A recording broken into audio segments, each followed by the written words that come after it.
ഹരേ കൃഷ്ണ.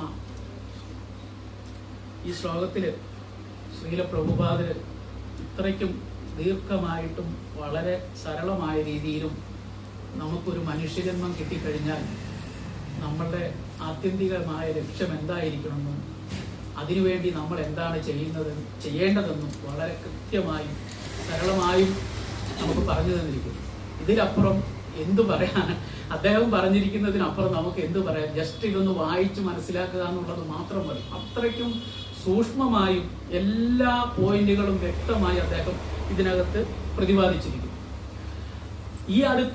ഈ നാലാമത്തെ അധ്യായത്തിൽ നമ്മൾ 7, 8, 9 ശ്ലോകങ്ങളും വിശ്വപ്രസിദ്ധമായ ശ്ലോകങ്ങളും എല്ലാവർക്കും തന്നെ അറിയാവുന്നതും, പ്രത്യേകിച്ച് നമ്മൾ മഹാഭാരതമൊക്കെ കാണുമ്പോഴത്തേനും നമ്മൾ കേട്ടുപഠിച്ച യഥാ യഥാഹി ഈ 7ാമത്തെ ശ്ലോകം എല്ലാവർക്കും അറിയാവുന്നതാണ്. നമുക്ക് എല്ലാവർക്കും കൂടെ ഒരുമിച്ച് ചെല്ലാം. അത് യഥാ യഥാഹി ധർമ്മസ്യ ഗ്ലാനിർഭവതി ഭാരത അഭ്യുത്ഥാനമധർമ്മസ്യ തദാത്മാനം സൃജാമ്യഹം. ഭഗവാൻ എപ്പോഴൊക്കെയാണ് അവതരിക്കുന്നത് ഉള്ളതും അദ്ദേഹം പറഞ്ഞു. അധർമ്മം തഴച്ചു വളരുമ്പോൾ അദ്ദേഹം ധർമ്മത്തെ പുനഃസ്ഥാപിക്കാനായിട്ട് ഭഗവാൻ ഭൂമിയിൽ അവതരിക്കുന്ന കാര്യത്തെക്കുറിച്ച് പറഞ്ഞു. അടുത്ത ശ്ലോകം ഭഗവാൻ വീണ്ടും പറഞ്ഞിരിക്കുന്നു എന്തിനാണ് ഭഗവാൻ അവതരിക്കുന്നത്.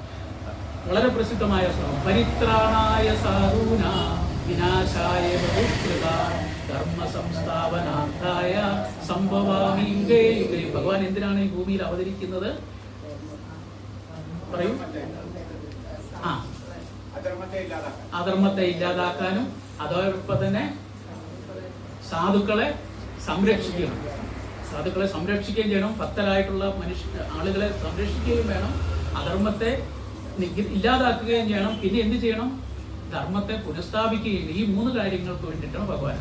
അത് കഴിഞ്ഞിട്ട് ഈ കഴിഞ്ഞ ശ്ലോകത്തിൽ പ്രഭു വളരെയധികം വ്യക്തമായും വളരെ സരളമായും പ്രഭു നമുക്ക് പറഞ്ഞു തന്ന ഒരു 9ാമത്തെ ശ്ലോകമുണ്ട്.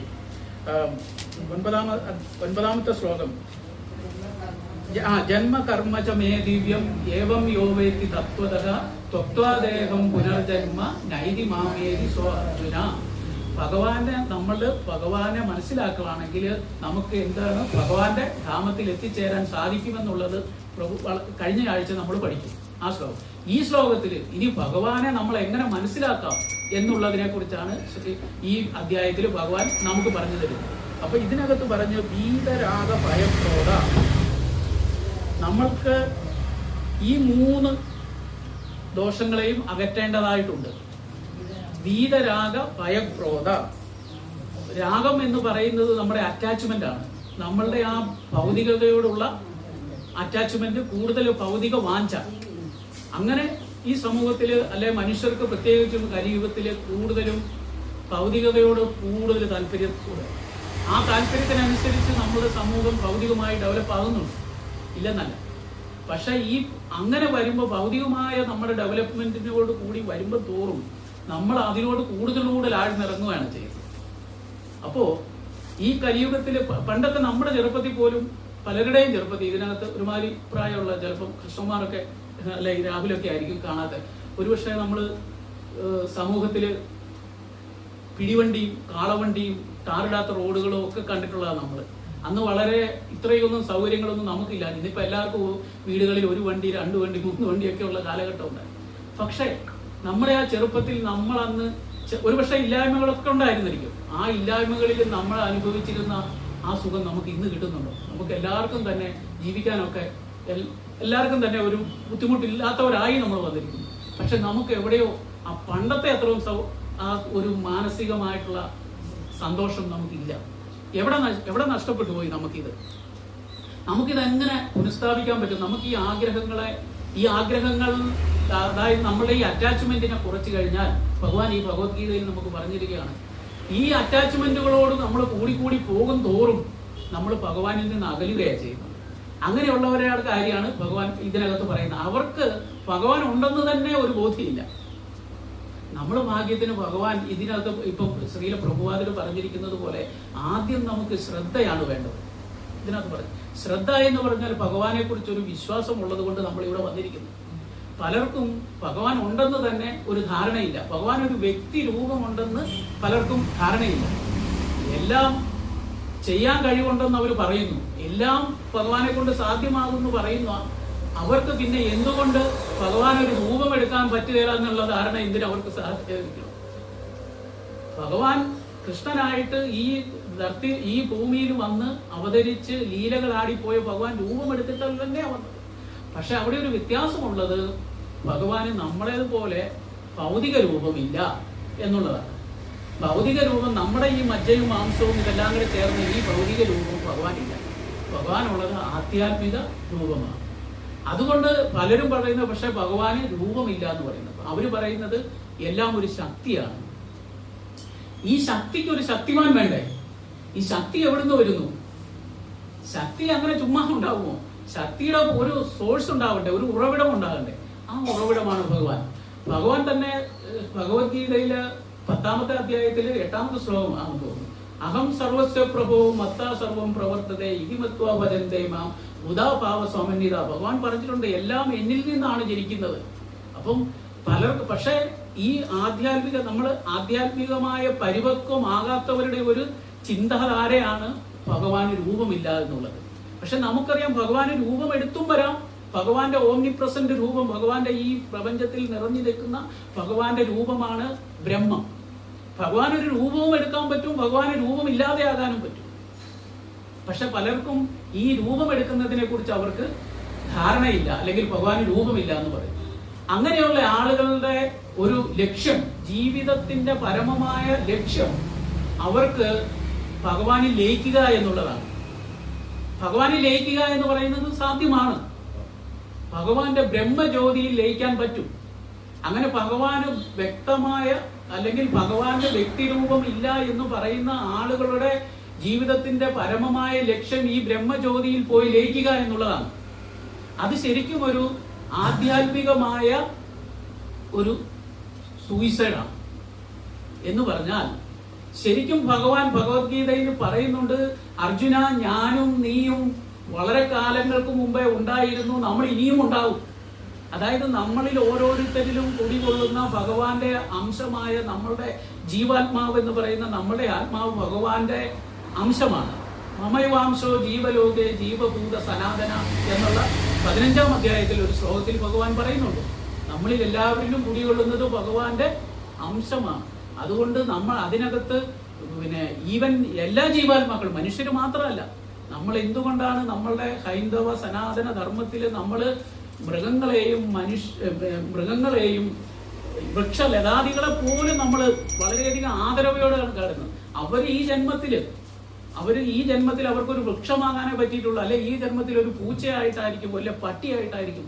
നമ്മൾ അതുകൊണ്ടാണ് എല്ലാത്തിനെയും നമ്മൾ വിദ്യാവിനയ സമ്പന്നെ ബ്രാഹ്മണേക വിഹസ്തിനി എന്നുള്ളൊരു ശ്ലോകമുണ്ട് അടുത്ത വരുന്ന അധ്യായത്തില്.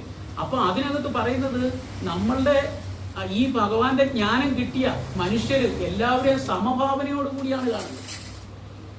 അപ്പൊ അങ്ങനെ വരുന്ന നമ്മൾക്ക് ഒരിക്കലും നമ്മളുടെ ആത്മാവിന് മരണമില്ല. 2ാം അധ്യായത്തിൽ നമ്മൾ അതിനെക്കുറിച്ച് പഠിക്കുന്നുണ്ട്. ആത്മാവിന് മരണമില്ല, ആത്മാവിനെ ആർക്കും മുറിക്കാൻ പറ്റില്ല, ആത്മാവിനെ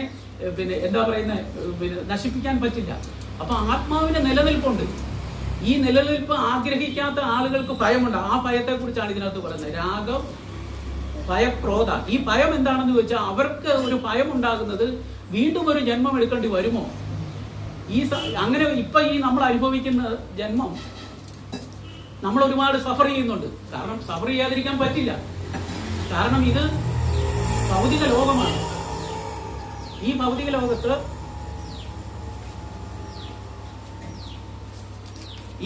ലോകത്ത് എത്തിയ നമ്മൾ എല്ലാവരും തന്നെ ദുഃഖങ്ങളും ദുരിതങ്ങളും അനുഭവിച്ചേ മതിയാവുന്നു. പൂർണ്ണ തൃപ്തരായ ആരാ ഉള്ളത്? എല്ലാവർക്കും ബുദ്ധിമുട്ടുകൾ ഉണ്ടാവും. ഈ ബുദ്ധിമുട്ടുകൾ നമുക്ക് ഈ ഭൗതിക ലോകത്ത് ഒഴിവാക്കാൻ സാധിക്കില്ല. കാരണം ഭൗതിക ലോകം ഒരു ജയിലാണ്.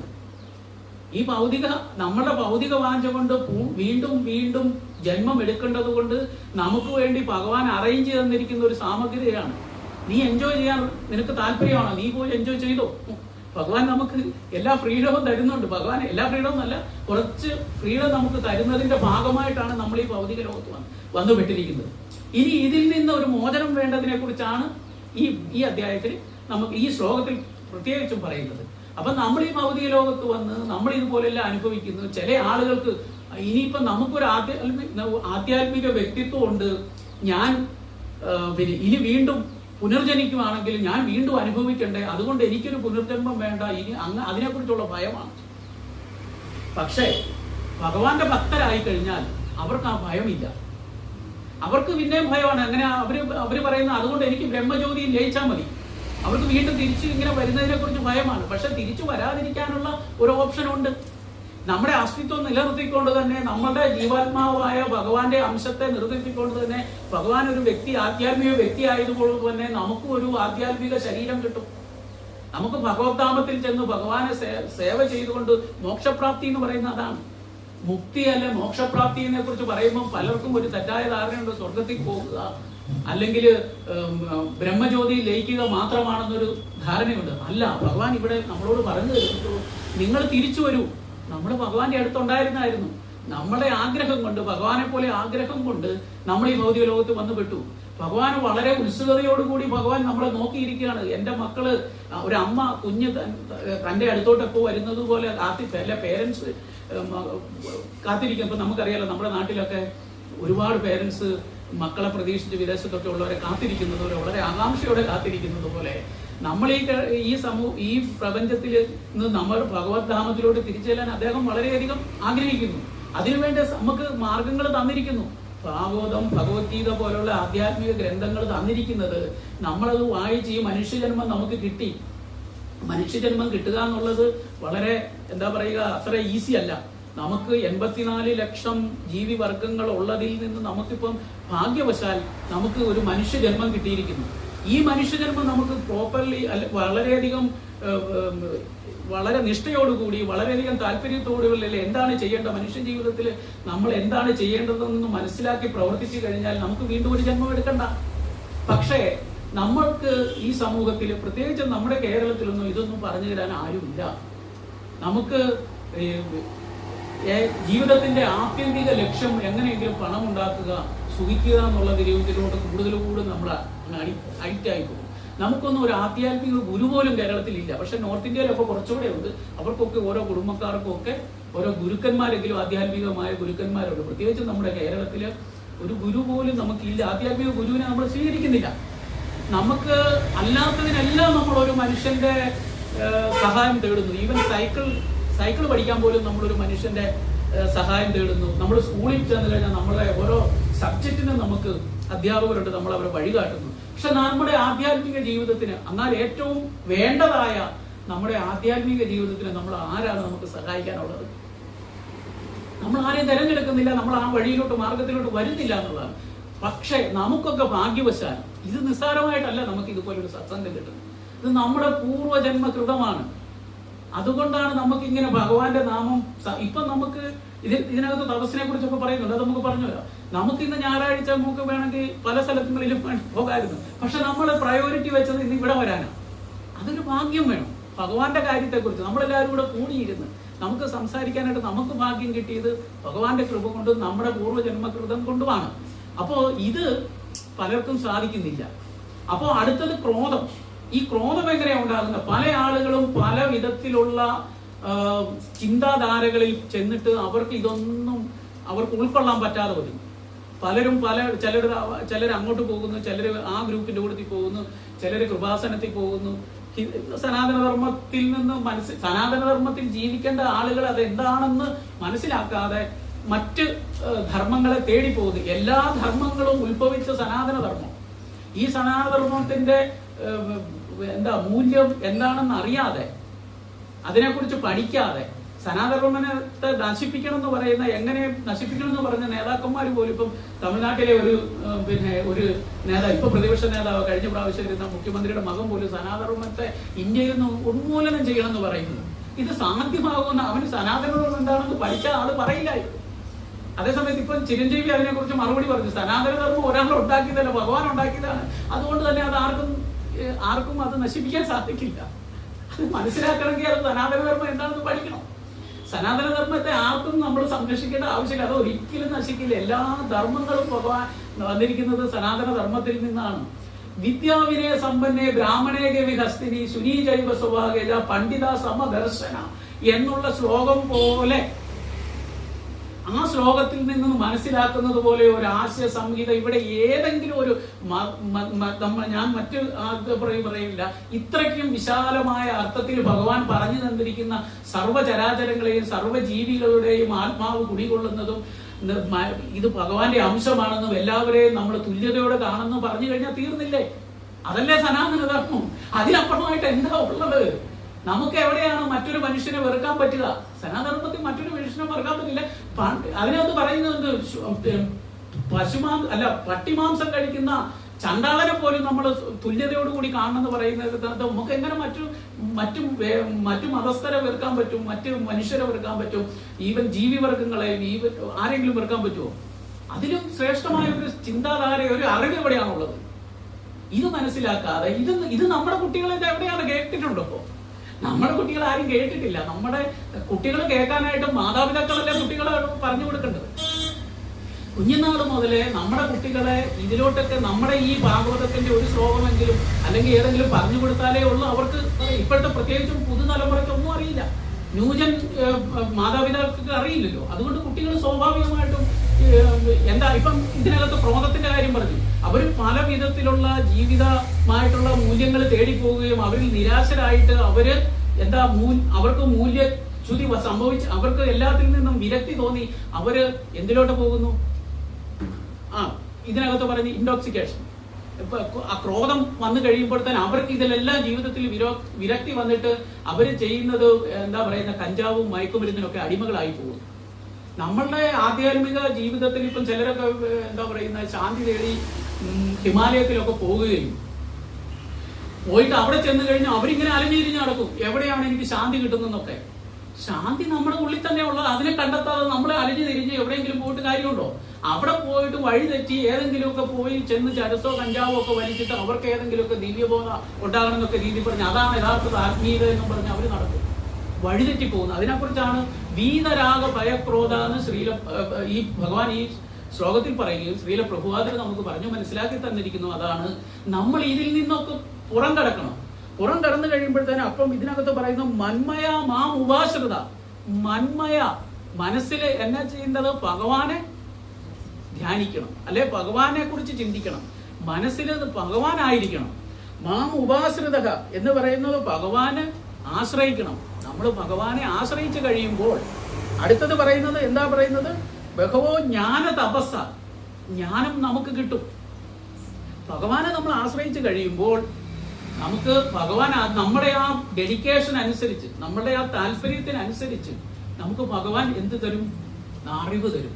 അത് നമ്മുടെ ഈ ഭഗവത്ഗീത 10ാം അധ്യായത്തിലെ 10ാമത്തെ ശ്ലോകം അതാ. തേഷാം സതതയുക്താനാം ഭജതാം പ്രീതിപൂർവകം ദദാമി ബുദ്ധിയോഗം തം മാം ഉപാശ്രിത. ഞാൻ പറഞ്ഞതിൽ തെറ്റുണ്ട്. തേഷാം സതതയുക്താനാം ഭജതാം പ്രീതിപൂർവകം ദദാമി ബുദ്ധിയോഗം തം യേന മാം ഉപയാന്തിതയെന്നാണ് ആ ശ്ലോകം. ഓക്കെ, അപ്പൊ ആ ശ്ലോകത്തിൽ പറയുന്നത് നമുക്ക് ഭഗവാനെ നമ്മൾ ശരണം പ്രാപിക്കുന്നതിനനുസരിച്ച് ഭഗവാനെ മനസ്സിലാക്കാനുള്ള ബുദ്ധി നമുക്ക് തരും. നമ്മളെ ഈ ശ്ലോകം പണ്ടൊക്കെ നമുക്കൊരു ശ്ലോകം വായിക്കാൻ തന്നെ ബുദ്ധിമുട്ടാണ്. എന്നെ സംബന്ധിച്ച് പറയുകയാണെങ്കിൽ നമ്മൾ ഈ ഭഗവത്ഗീത വളരെ ജീവിതത്തിൽ വളരെ ലേറ്റ് ആയി കഴിഞ്ഞിട്ടാണ് ഭഗവത്ഗീത നമ്മൾ കൈകൊണ്ട് തൊടുന്നത് പോലും. ഭഗവാന്റെ അനുഗ്രഹത്താൽ ഉജ്ജന്മ സുഹൃതം കൊണ്ട് നമുക്ക് ഭഗവത്ഗീത വളരെ ലേറ്റ് ആയിട്ടാലും നമുക്കൊന്ന് വായിക്കാൻ കിട്ടി. വായിക്കുന്ന സമയത്ത് ഈ സംസ്കൃത ശ്ലോകമൊക്കെ വായിക്കാൻ വളരെ പ്രയാസം. ഇപ്പൊ അറ്റ്ലീസ്റ്റ് കുറച്ചൊക്കെ ശ്ലോകം ഇങ്ങനെ എങ്ങനെ നമുക്ക് ബൈഹാർട്ടായിട്ട് വരുന്നത്, അത് നമ്മൾ ഭഗവാനിലോട്ട് അടുക്കുമ്പോൾ നമുക്ക് ഭഗവാനിലോട്ട് അടുക്കുമ്പോൾ ഭഗവാൻ തന്നെ നമുക്ക് അതിന് ബുദ്ധി തരുന്നതാണ്. ഇത് എല്ലാവർക്കും സാധിക്കും. ഇത് നമുക്കറിയാലോ, രാമായണം എഴുതിയ അദ്ദേഹത്തിന് ഒന്നും അറിവില്ലായിരുന്നല്ലോ. അദ്ദേഹം രാമ രാമ രാമ രാമ എന്ന് ജപിച്ചിട്ട് അദ്ദേഹം രാമായണം പറഞ്ഞോട്ട് അവസാനം രാമ ആയിട്ട് അതുപോലെ അദ്ദേഹത്തിന് സാധിച്ചു എന്ന് പറഞ്ഞതുപോലെ നമ്മൾ ഭഗവാന്റെ നാമം ഉരുവിടുമ്പോൾ, സിൻസിയറായിട്ട് ഉരുവിട്ട് കഴിയുമ്പോൾ നമ്മളിൽ തന്നെ ഭഗവത് ജ്ഞാനം, ഭഗവാന്റെ കുറിച്ചുള്ള അറിവ് നമുക്കായിട്ട് നമ്മളിൽ എത്തിപ്പെടും, നമുക്ക് കിട്ടും. അതാണ് ഈ ശ്ലോകത്തിൽ അത് പറയുന്നത്. അങ്ങനെയുള്ള വ്യക്തികൾ വിശുദ്ധരായി ഇങ്ങനെ കിട്ടിക്കഴിയുമ്പോൾ അവരെന്താവും? വളരെയധികം വിശുദ്ധരാകും. അങ്ങനെ എന്നില് എത്തിച്ചേരും. ഇവിടെ നമ്മൾ പഠിക്കേണ്ടത് അങ്ങനെ മാത്രമാണ് നമുക്ക് ഭഗവാനിലോട്ട് എത്തിച്ചേരാൻ സാധ്യമാകുകയുള്ളൂ. അപ്പൊ ഈ നമ്മൾ അതിനു വേണ്ടി ആദ്യമേ ഈ പറയുന്ന അതിന് പല പ്രോസസ്സിലൂടെ നമ്മൾ കടന്നു വരും. ഇപ്പൊ നമ്മൾ വന്നിരിക്കുന്നതും ആദ്യത്തെ 2-3 പ്രോസസ്സിലാണ് നമ്മൾ വന്നിരിക്കുന്നത്. ആദ്യം നമുക്കൊരു ശ്രദ്ധയുണ്ടാകും. ആ ശ്രദ്ധയാണ് 9 തലങ്ങളിലൂടെയാണ് ഭഗവാന്റെ ശ്രേഷ്ഠമായ പ്രേമഭക്തിയിലോട്ട് നമുക്ക് എത്താൻ പറ്റുന്നത്. അപ്പൊ ഇപ്പോൾ നമുക്ക് അതിന് ആദ്യമായിട്ട് ശ്രദ്ധ എന്ന് പറഞ്ഞാൽ ഭഗവാനിലൊരു വിശ്വാസമോ കാര്യങ്ങളൊക്കെ ഉണ്ടാകുന്നു.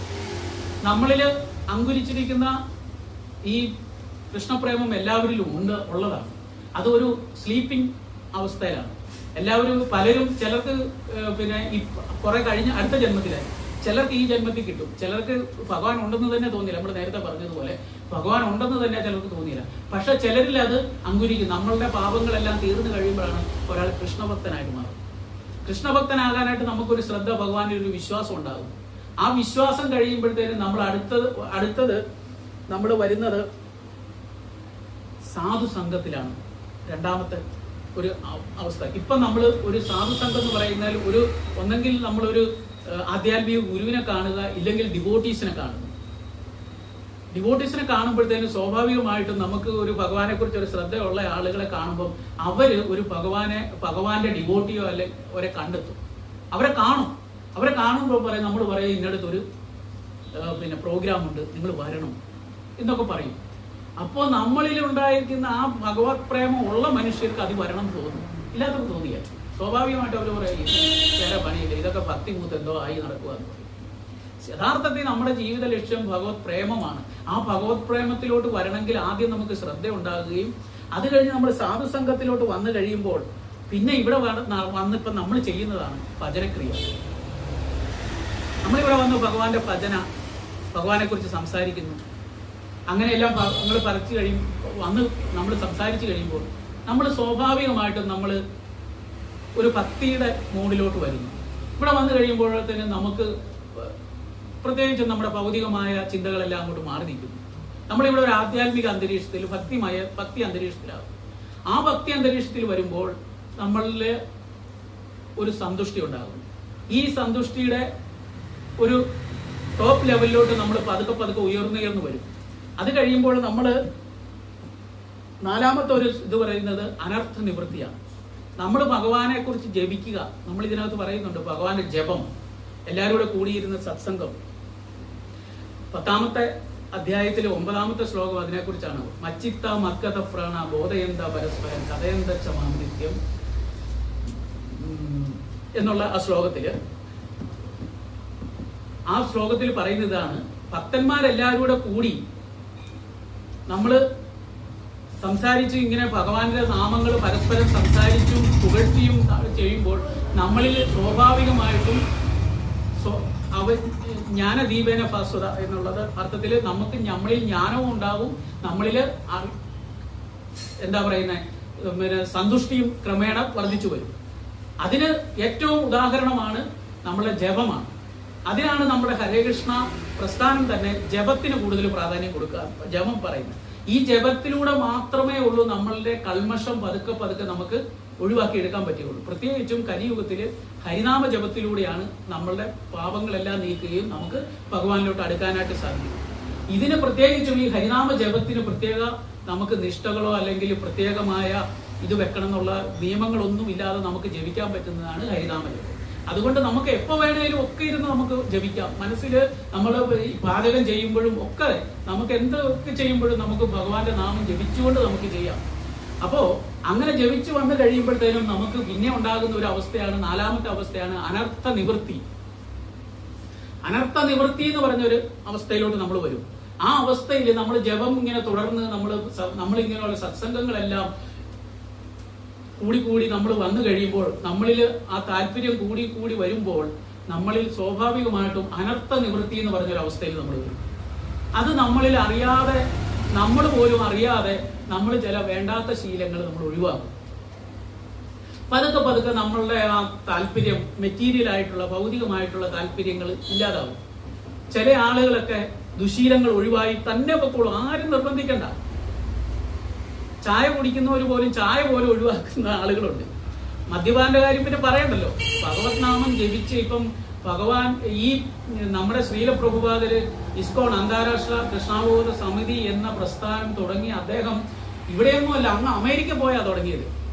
അമേരിക്ക പോയെന്ന് പറയുമ്പോൾ അവരെല്ലാം പാശ്ചാത്യർ, അന്നത്തെ കാലത്ത് ഹിപ്പി യുഗമായിരുന്നു, അവരെല്ലാം അതിസമ്പന്നരായിരുന്നു, അവരെല്ലാം വലിയ വലിയ കുടുംബങ്ങളിലെ വീടുകളിൽ നിന്ന് വന്ന് സമ്പത്തും വളരെയധികം ഉപയോഗിച്ച് എല്ലാ ജീവിത സുഖങ്ങളും അനുഭവിച്ച ആ വ്യക്തികൾക്കൊക്കെ അവരെന്നിട്ടും പിന്നെ ഇനി അവിടെ സന്തോഷം കണ്ടെത്തുമെന്നും പറഞ്ഞ് സന്തോഷം അവർക്ക് കിട്ടാഞ്ഞിട്ട് അവരൊക്കെ മയക്കുമരുന്നും കാര്യങ്ങളിലോട്ടൊക്കെ നീങ്ങി അവരുടെ അടുത്ത് ചെന്നിട്ട് ഈ ഹരിനാമ ജപം ജപിക്കാൻ പറഞ്ഞ് അവരിതെല്ലാം ക്രമേണ ഒഴിവായി. ആരും നിർബന്ധിക്കാതെ തന്നെ അവർക്ക് മനസ്സിലായി ഈ ലഹരി പദാർത്ഥ ഉപയോഗം യഥാർത്ഥത്തിൽ നമ്മുടെ ജീവിതത്തിന് ആവശ്യമില്ല എന്ന് അവർക്ക് തന്നെ ബോധ്യമായി.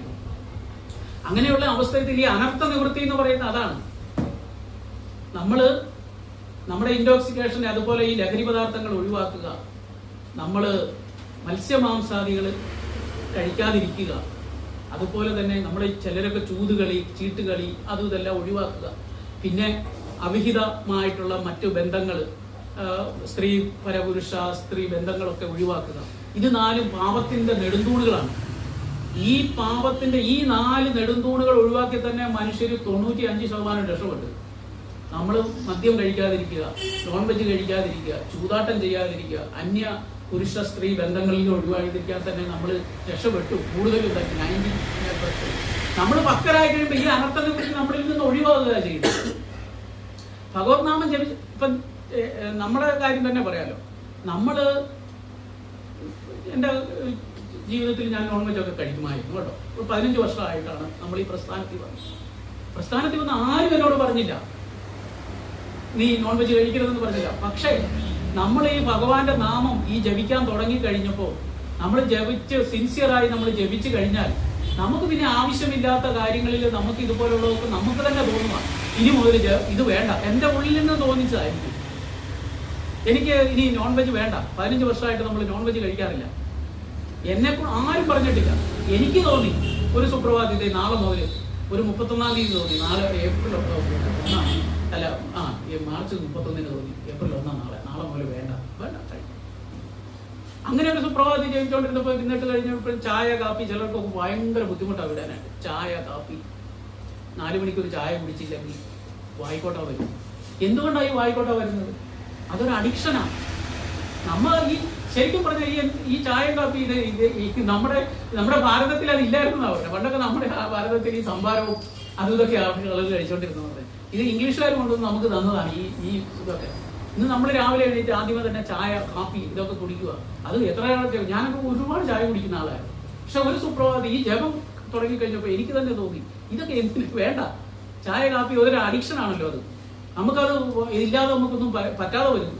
അപ്പോൾ ഒരു ഭഗവാന്റെ ജപം നല്ല സിൻസിയർ ആയി കഴിഞ്ഞാൽ നമുക്കത് പിന്നെ വേണ്ട, അത് തോന്നത്തില്ല. കഴിക്കേണ്ട ആവശ്യമില്ല. രാവിലെ ഇപ്പോൾ ഒരു ചൂടുവെള്ളം കുടിച്ചേ എന്താ കുഴപ്പം? ചൂടുവെള്ളം കുടിച്ചാൽ കഴിഞ്ഞാൽ ഒരു കുഴപ്പമില്ല. ഈ ചായയുടെ ഇതും നമുക്ക് വരില്ല. അതുപോലെ തന്നെ മറ്റു കാര്യങ്ങളിലൂടെ നമ്മളിപ്പം മറ്റ് ഡ്രിങ്ക് ചെയ്യുന്നവരൊക്കെ ആണെങ്കിൽ അതെല്ലാം നമുക്ക് ഒഴിവാക്കാൻ പറ്റും. അതിനെ ഒഴിവാക്കണമെങ്കിൽ നമ്മൾ ഈ ഭഗവാന്റെ നാമജപത്തിന്റെ ശക്തിയാണ്.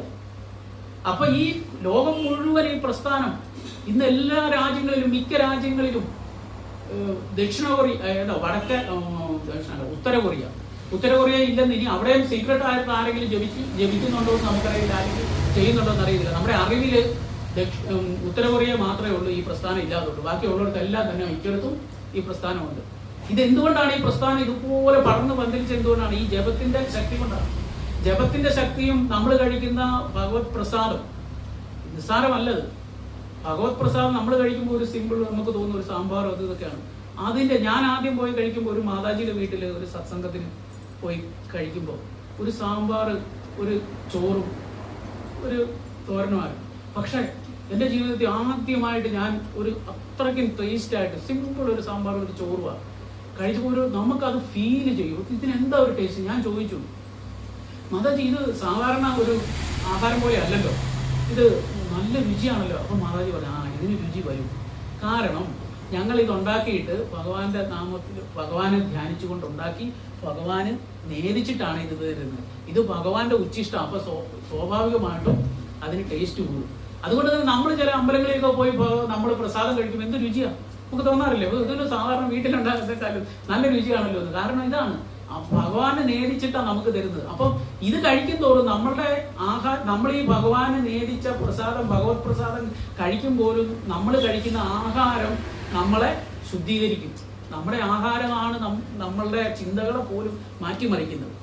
അതിന് പോലും ഒരു ശ്ലോകത്തിൽ നമ്മൾ ഇത് പറഞ്ഞിട്ടുണ്ട്, ഇതിനകത്ത് പറയുന്നുണ്ട്, നമ്മുടെ ആഹാരം നമ്മുടെ ചിന്താഗതികളെ, നമ്മുടെ സ്വഭാവത്തെ മാറ്റുന്നു.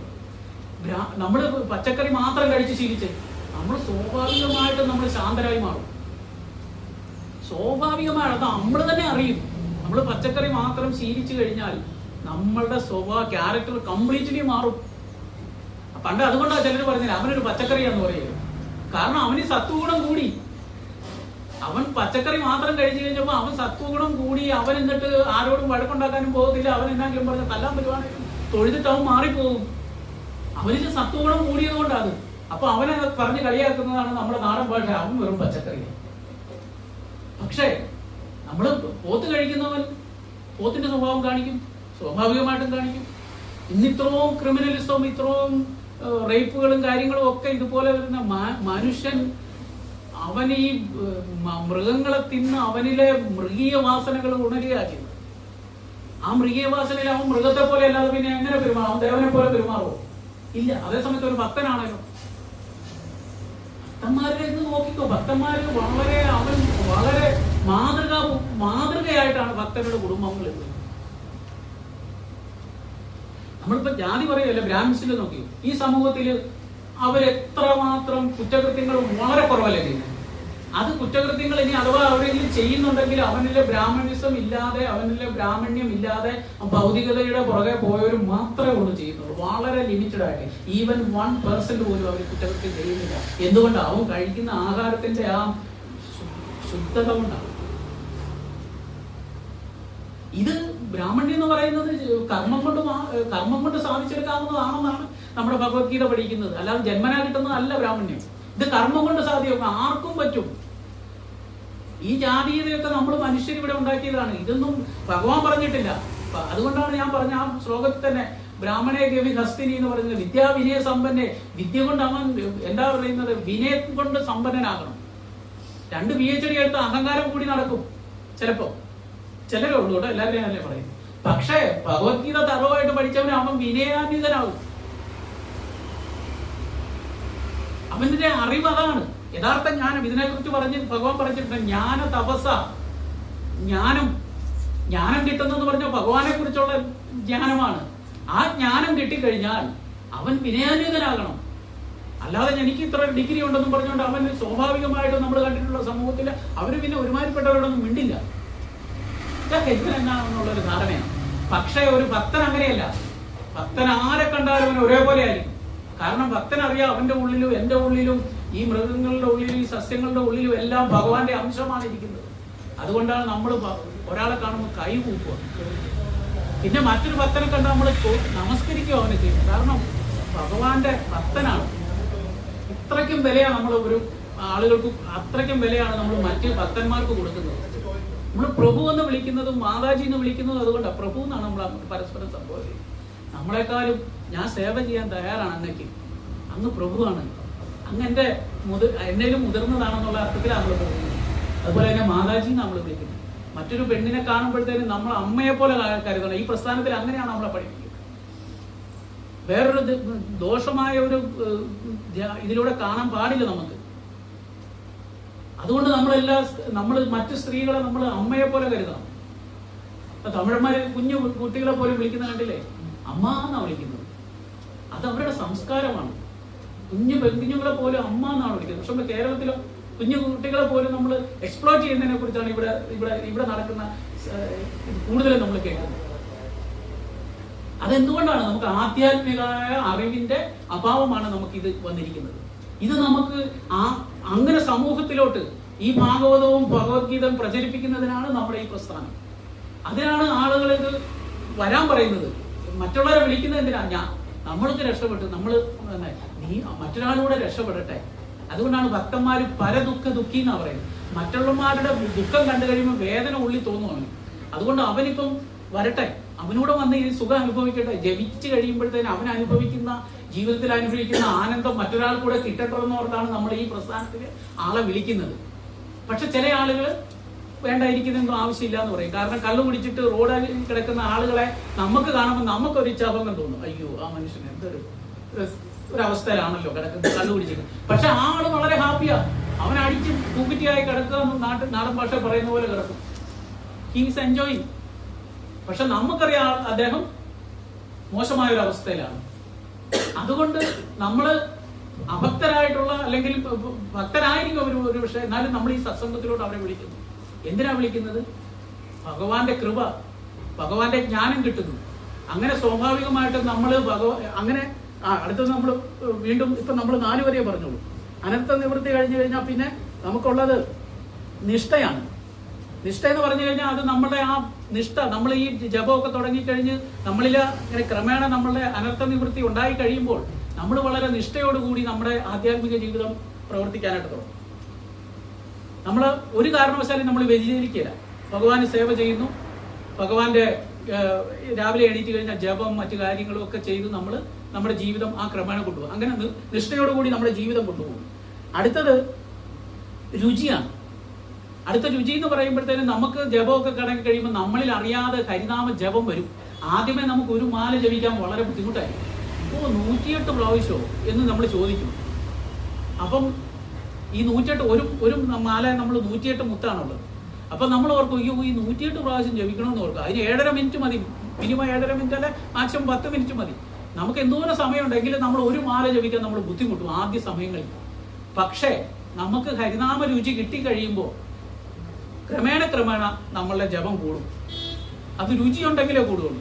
ചില ആളുകൾക്ക് ആ രുചി കിട്ടാത്തത് കൊണ്ട് അവർക്ക് ഒരു മാല, ചിലരൊക്കെ ഒരുപാട് നാൾ 1 മാല 2 മാല 3 മാലയൊക്കെ ചെയ്യുള്ളൂ. പക്ഷെ രുചിയുള്ളവർ പതുക്കെ കൂടും. പെട്ടെന്ന് 16 മാലയൊന്നും ആദ്യം ജപിക്കാനായിട്ട് ശ്രമിക്കരുത്. കാരണം അത് നമ്മൾ നമുക്ക് അത്രയ്ക്കും എന്നാ പറയുന്ന ഒരു ആരോഗ്യം ഇല്ലാത്ത ഒരുത്തം വലിയൊരു സാധനം എടുത്ത് ഉയർത്താൻ ചോദിക്കുന്ന പോലെയുള്ളൂ. നമ്മൾ ആ അവസ്ഥയിൽ എത്തിയിട്ടില്ല. ക്രമേണ വേണം നമ്മൾ നമ്മുടെ ജപം കൂട്ടിയെടുക്കാൻ. അങ്ങനെ രുചി കിട്ടിക്കഴിയുമ്പോൾ നമ്മൾ സ്വാഭാവികമായിട്ടും നമ്മുടെ ജപവും ഭക്തിയും പതുക്കെ നമ്മൾ കൂട്ടിയെടുക്കും. അടുത്തത് നമുക്ക് ആസക്തിയാണ്. അങ്ങനെ രുചി വന്നു കഴിയുമ്പോൾ പിന്നെ നമുക്ക് കൂടുതൽ ഭഗവാനിലോട്ട് അടുക്കാനുള്ളൊരു ആസക്തി വരും. ലവിങ് അറ്റാച്ച്മെന്റ് ഭഗവാനോട് വരും. അത് കഴിയുമ്പോഴത്തേനാണ് 8ാമത്തേത് ആണ് ഭാവ. ഈ ശ്ലോകത്തിലും പറഞ്ഞിരിക്കുന്ന പോലെ ഭാവം. ഭഗവാനോട് ഒരു സ്നേഹം തോന്നും. അയ്യോ, ഭഗവാൻ ഇന്ന് നമ്മളൊന്നും കൊടുത്തില്ലല്ലോ. നമ്മൾ ആദ്യം ചെറുതായിട്ട് ഭഗവാനോട് സ്നേഹിച്ച് കഴിയുമ്പോൾ നമ്മൾ ചെറുതായിട്ട് ആദ്യമേ വെള്ളം വെക്കും, ഭഗവാന് കുറച്ച് പൂക്കൾ വെക്കും. അത് കഴിഞ്ഞിട്ട് നമ്മൾ ചെറിയ എന്തെങ്കിലുമൊക്കെ ഉണ്ടാക്കുന്ന ഭഗവാന് കൊടുക്കും. അങ്ങനെ കൊടുത്തു കഴിയുമ്പോൾ നമ്മൾക്ക് ഭഗവാനോടൊരു സ്നേഹം പതുക്കെ വരും. അത് കഴിഞ്ഞിട്ട് നമുക്ക് തോന്നും, അയ്യോ ഇന്ന് ഞാൻ ഭഗവാനൊന്നും കൊടുത്തില്ലല്ലോ, ഞാൻ തിന്നല്ലോ, ഭഗവാൻ ഇന്നൊന്നും കൊടുത്തില്ലല്ലോ. അപ്പോൾ എന്തെങ്കിലും ഭഗവാൻ ഫ്രൂട്ട്സോ അല്ലെ എന്തെങ്കിലും നമ്മൾ ഉണ്ടാക്കിയിട്ട് ഭഗവാന് നേദിക്കാൻ തോന്നും. അങ്ങനെ നമ്മളിലോട്ട് പതുക്കെ ഭഗവത് പ്രേമം ഉണ്ടായി വരും. ലാസ്റ്റ് അവസ്ഥയാണ് കൃഷ്ണപ്രേമം, ഭഗവാനോടുള്ള പ്രേമം. ആ ഭഗവാനോടുള്ള പ്രേമം എന്ന് പറഞ്ഞു കഴിഞ്ഞാൽ അത് നമുക്ക് ഒരു ഭഗവാനെ കുറിച്ച് മാത്രമേ ചിന്ത ഉണ്ടാവൂ. അതിപ്പം അതിനെക്കുറിച്ച് ഒരു ഉദാഹരണം പറഞ്ഞു കഴിഞ്ഞാൽ, ചില ആളുകൾക്ക് ഇപ്പൊ ഒരു ഹസ്ബൻഡോ വൈഫോ അവർ കല്യാണം കഴിച്ചു കഴിഞ്ഞിട്ട് അവർക്ക് ഓഫീസിലോ എവിടെയെങ്കിലും വേറൊരാളുമായിട്ട് ഒരു കണക്ഷൻ ഉണ്ടായിരുന്നു, മറ്റൊരു പുരുഷനോടോ സ്ത്രീയോടോ കണക്ഷൻ, അവർ എപ്പോഴും അതിനെക്കുറിച്ചാണ് ചിന്തിച്ചുകൊണ്ടിരിക്കുകയുള്ളൂ പറയുന്നത്. നമുക്കറിയില്ല, നമുക്ക് ആർക്കും എക്സ്പീരിയൻസ് ഇല്ലായിരുന്നു. പക്ഷെ ആളുകൾ പറയുന്നത് അവർക്ക് അങ്ങനെ ഒരു വേറൊരു റിലേഷൻഷിപ്പ് തുടങ്ങിക്കഴിഞ്ഞാൽ അത് ഭയങ്കര ഡീപ്പാവുക. ഇത് ആരും അറിയാതിരിക്കാൻ വേണ്ടിയിട്ടും അല്ലെങ്കിൽ അതിനെക്കുറിച്ച് കൂടുതൽ എപ്പോഴും ആ ചിന്തകളായിരിക്കും. ആ ഒരു അവസ്ഥയിലോട്ട് ഭഗവാന് നമ്മളുമായിട്ടുള്ള കണക്ഷൻ ഉണ്ടാകും. അതാണ് കൃഷ്ണപ്രേമം. ആ ഒരു പ്രേമം നമുക്ക് ഭഗവാനോടാണ് ഉണ്ടാകേണ്ടത്. ആ ഒരു അവസ്ഥയിൽ നമ്മൾ ഭഗവാനോടുള്ള ആ പ്രേമം നമുക്ക് അതുപോലെ ഉണ്ടാകും. അതാണ് നമ്മുടെ ഈ സ്പിരിച്വാലിറ്റിയുടെ ഏറ്റവും ടോപ്പ് മോസ്റ്റ് ലെവൽ. അതാണ് നമ്മുടെ ഭക്തി മാർഗത്തിലെ ഭഗവാന്റെ ഏറ്റവും വലിയ ടോപ്പ് മോസ്റ്റ് ലെവലാണ് കൃഷ്ണപ്രേമം.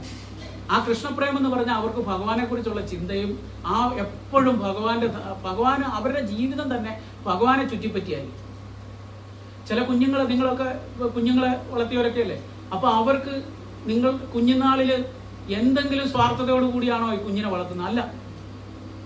കുഞ്ഞ് ഉറങ്ങുമ്പോഴാണ് നിങ്ങൾ ഉറങ്ങുന്നത്. കുഞ്ഞ് കഴിക്കുമ്പോഴേ ചിലപ്പോൾ നിങ്ങൾ കഴിക്കുകയുള്ളൂ. കുഞ്ഞ് ഉറങ്ങുന്നതുമായിട്ട് ബന്ധപ്പെട്ടാണ് നിങ്ങളുടെ ജീവിതം നിങ്ങൾ ക്രമീകരിച്ചവരാക്കുന്നത്. ശരിയല്ലേ? അത്രയ്ക്കും ഡെഡിക്കേഷനോട് കൂടി ആ കുഞ്ഞിനെ പരിപാലിക്കുന്നത് ഒന്നും പ്രതീക്ഷിച്ചിട്ടില്ല.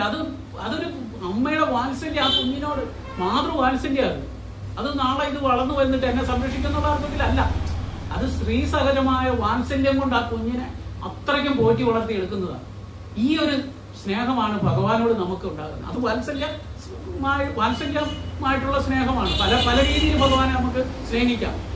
അപ്പൊ അങ്ങനെ അത്രയ്ക്കും ഡീപ്പായിട്ടുള്ള കൃഷ്ണപ്രേമത്തിന്റെ ആ അവസ്ഥയിലോട്ട് എത്തിച്ചേരാനുള്ള ഒരു മാർഗമാണ് ഇതുപോലുള്ള സത്സംഗങ്ങളും ഹരിനാമ ജപങ്ങളും നമ്മുടെ ഈ കൂട്ടായ്മയും.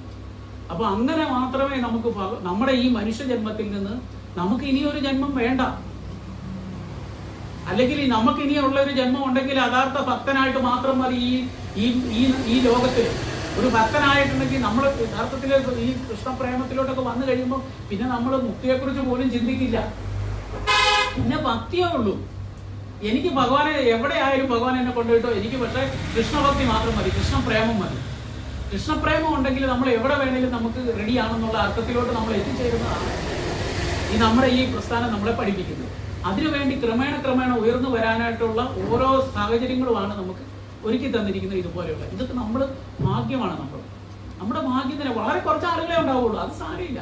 കലിയുഗത്തിൽ കൂടുതൽ ആളുകൾ എന്താ പറയുന്നത് മെറ്റീരിയലിസ്റ്റ് ആയിട്ട് പോകുള്ളൂ. ഇതിനകത്ത് വളരെ ലിമിറ്റഡ് ആയിട്ടേ വരുവുള്ളൂ. അത്ര പേർക്ക് സാധിക്കുള്ളൂ. നമ്മൾ അതൊന്നും ഓർക്കണ്ട, ആളുകൾ കുറവാണെന്നൊന്നും ഓർക്കണ്ട.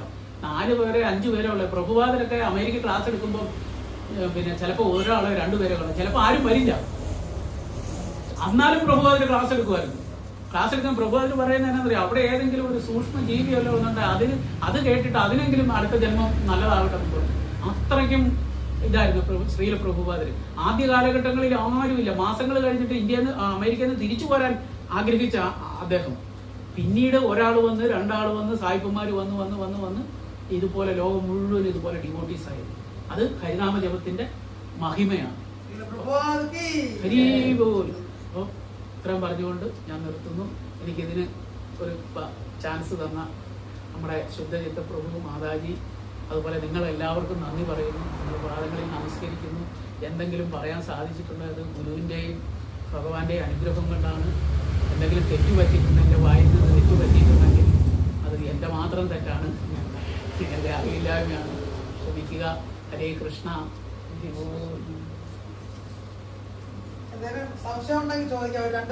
എന്തെങ്കിലും സംശയം ഉണ്ടെങ്കിൽ അറിയാവുന്നതാണ്. നമുക്ക് ഡിസ്കസ് ചെയ്യാം. ആരെങ്കിലും ഇതിനകത്ത് അറിയാവുന്നവരൊന്ന് കാണും, അവര് പറയും. ഇല്ലെങ്കിൽ നമുക്ക് ഡിസ്കസ് ചെയ്യാം. എന്തെങ്കിലും സംശയം ഉണ്ടെങ്കിൽ നമുക്ക് ഡിസ്കസ് ചെയ്യാം.